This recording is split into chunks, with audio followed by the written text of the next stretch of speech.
Settle down, brother. This is the Quarter Report powered by enca.com. South Africa is a movie. Welcome to the watch party.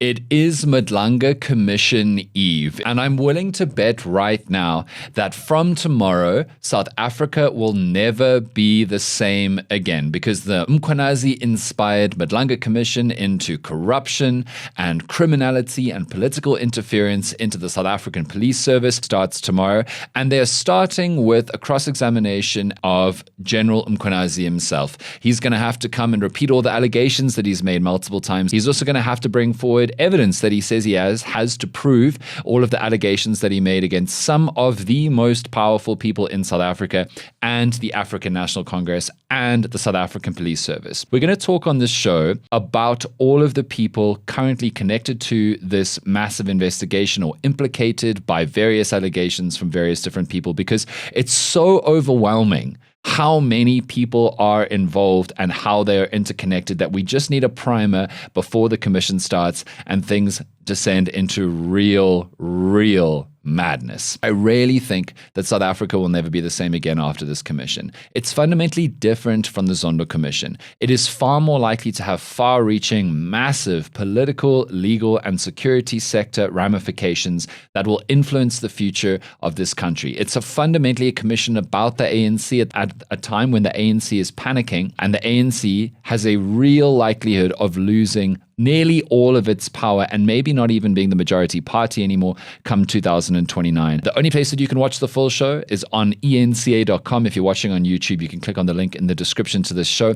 And of course, there is also a link there to go and get 3 Beanies Network merch. www.3beaniesnetwork.com is the way that you get some of that merch. And as I always forget, if you're on YouTube, please like and subscribe. All right, Madlanga Commission starts tomorrow. By the time our episode tomorrow comes out, it would have started. If you watch the TV show, you would have already seen this. We did a massive whiteboard to show all of the connections between all the people. What I'm going to quickly do now is, for those of you who didn't see last night's episode and have not yet seen the social media post, I'm just going to quickly run through all of the connections, and then we're going to talk about why this commission, I believe at least, is going to be fundamentally different from the Zondo Commission and result in impactful change and consequences in South Africa. Okay, I'm not going to do this as absurdly as I did on the TV show last night. But basically, General Mkhwanazi made his press conference. He alleged that Police Minister Senzo Mchunu was politically interfering to stop investigations into political killings in KZN, involving the political killing task team investigating like 121 cases minimum. Mkhwanazi also alleged that Shadrack Sibiya, who was a national deputy commissioner in the police force, acted on Mchunu's instructions to take away those 121 live investigations from the political killings task team, and those dockets have just sat rotting in Sibiya's office ever since. So those are the fundamental allegations. They're seismic because Senzo Mchunu is a close ally of Cyril Ramaphosa. He is one of the major reasons why Ramaphosa was able to defeat Jacob Zuma in the runoff to be ANC president. And ultimately that caused Zuma to lose the South African national presidency and caused Ramaphosa to become the president of this country. Mchunu was a key massive ally and used his influence to get Ramaphosa into that position. Mchunu is now on special leave by Ramaphosa's hand. We have a new acting minister, Firoz Cachalia, selected personally by the president. Where do we go next? Okay, Sibiya has now been suspended by National Police Commissioner Fanie Masemola. That happened late last week. Sibiya also had a total head loss straight after Mkhwanazi's conference, where he went on TV and said that Mkhwanazi has been delaying and slowing down and not acting on the AKA murder investigation, which was extraordinary. Obviously, that murder of AKA happened in KZN, Mkhwanazi's territory, and the investigation into that murder is ongoing. One of the other things that was clearly alleged is that Senzo Mchunu is an affiliate of Brown Mogotsi, who is a businessman from the northern parts of South Africa who seems to be a fixer who's connected with high-level members of the African National Congress. Mchunu earlier this year in Parliament or in a committee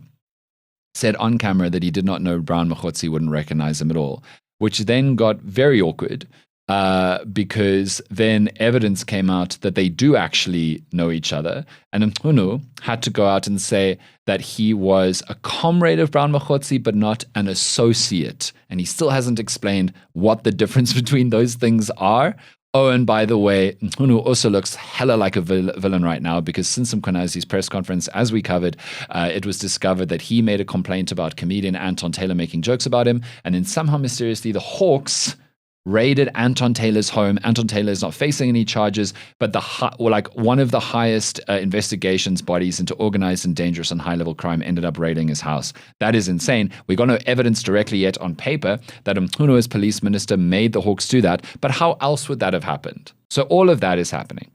Let's go further with Brown Mogotsi.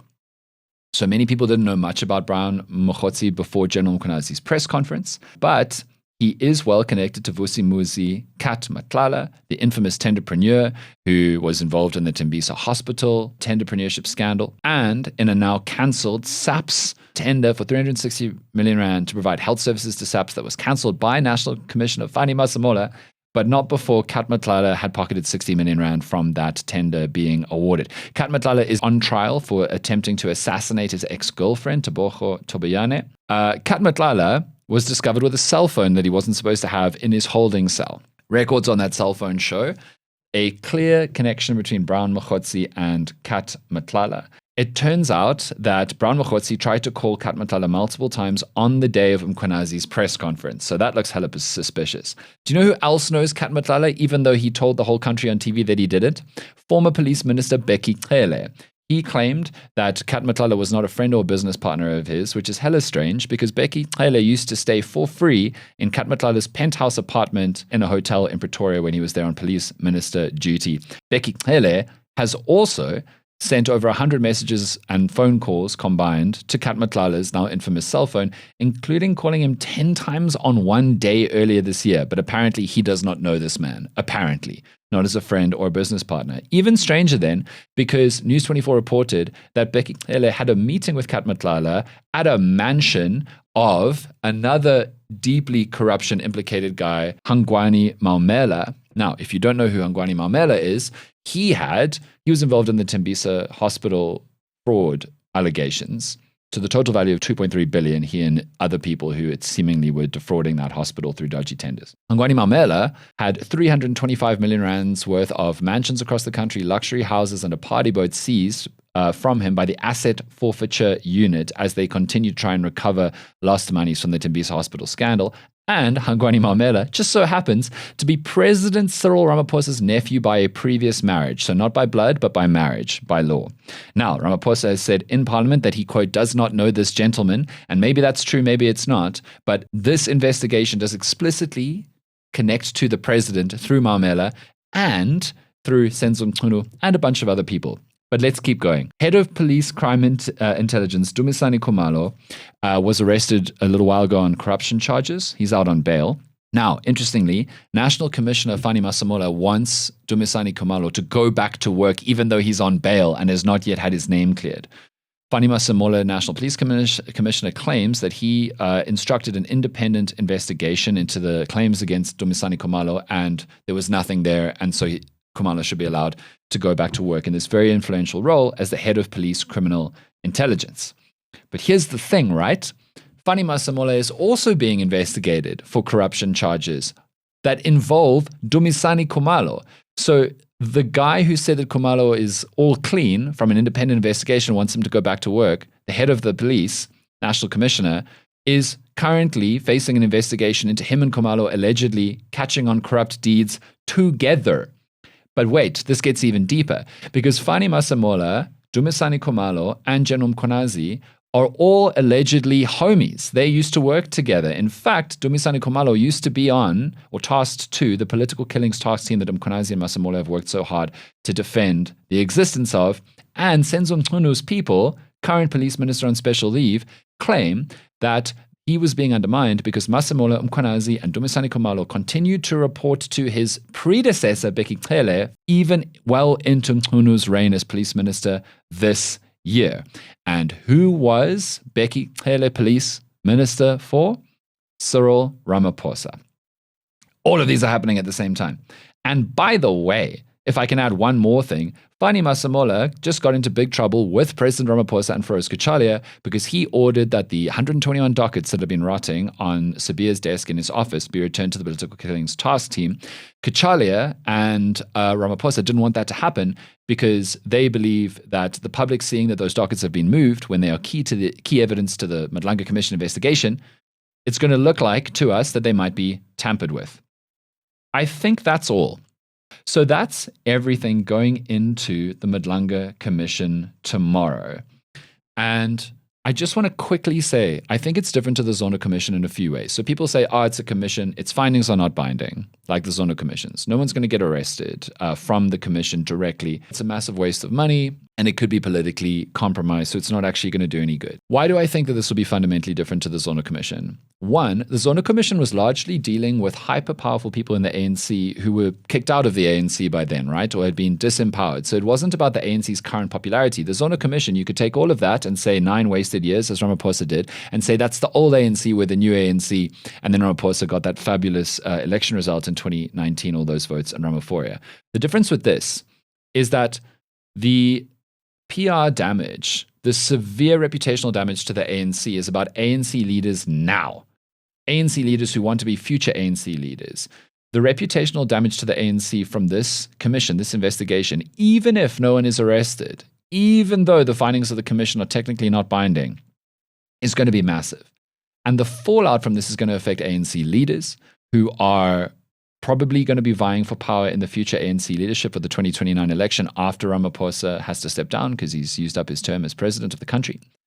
And so the findings and exposure of the truth of this commission is going to have a massive impact on the ANC's popularity going into the next election, an election which even before this commission, they looked like they were in trouble, like they were not going to get good support or a lot of votes. This commission is going to have a massive impact on the political future of this country and may ultimately cause the decline to maybe not even being the biggest party in South Africa of the African National Congress. So that's why even if this commission is not binding, it's got massive consequences different to the Zondo Commission. And then there's the fact that the commission will be making recommendations to the National Prosecuting Authority to pursue charges and trials against implicated people. Now, the Zondo Commission could also do that, but that's the point, right? The Zondo Commission has not ended up in cases because the NPA has been incompetent or unable to do its work. So it's the same now. It's the same. If the NPA gets its act together, it can go after Zondo Commission implicated people and Madlanga Commission implicated people. So I think that the criticisms of this commission's existence are fundamentally misguided, and this commission is really, really going to matter.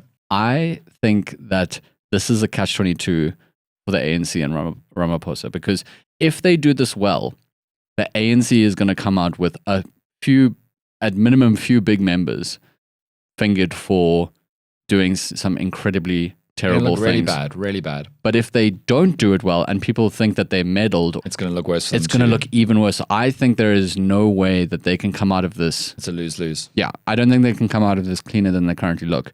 And they're already panicking. They're already saying yesterday that the DA runs municipalities better than they do. Calling out their own local councils and saying stop singing and start doing work. We'll get into that later in the week because I know that you have a lot to say on that. Dada. Morero. Okay. Yeah. Okay, so what can we expect?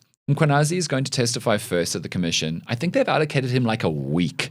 It's going to be a lot. And then after that, I'm absolutely certain that we're going to see Senzo Mchunu because he's the most directly implicated, and Shadrack Sibiya. And then I think it's going to unfold from there. What's great about this commission is that they have a remit, a mandate to follow the stories wherever they go. So maybe we will see Mchunu have to explain, or the Hawks have to explain what happened with Anton Taylor. Maybe we will have to see Mkhwanazi explain whether or not the AKA murder investigation is going anywhere.